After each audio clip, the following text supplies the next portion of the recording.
Tatlong kapamilya nominado sa Asian TV Awards ngayong taon. Sino-sino sila? Tingnan ang mga detalye.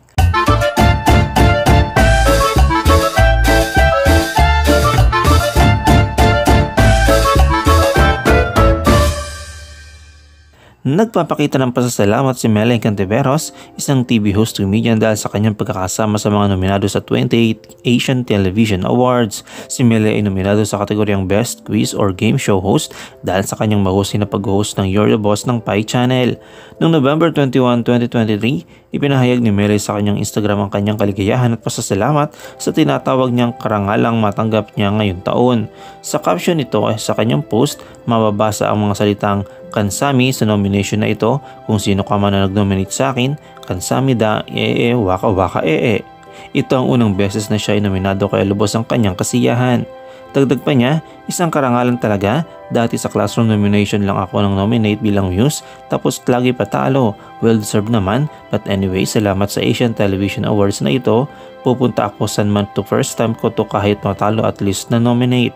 Kansami at Apay Official, lalo na sa You're the Boss, family ko para sa inyo lang nomination na ito. Sa kategoryang Best Quiz or Game Show Host, maging katunggali ni Melanie si Ma Salvador ang host ng Imagination. Kasama rin sa listahan ng mga nominado ang mga bituin ng kapamilya na sina Jake Cuenca at Isa Calzado.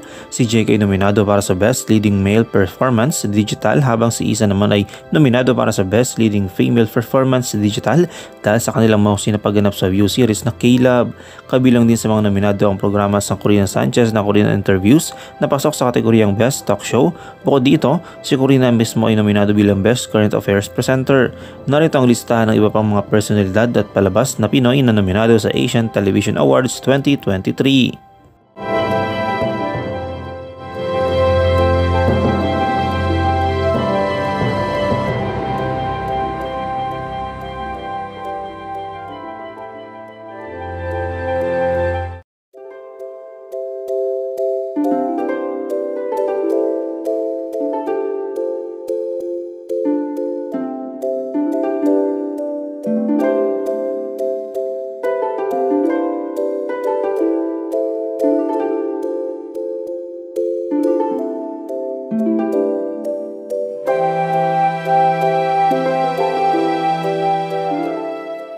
Gaganapin ng 28th Asian Television Awards sa January 12 at 13 sa susunod na taon sa Ho Chi Minh City sa Vietnam.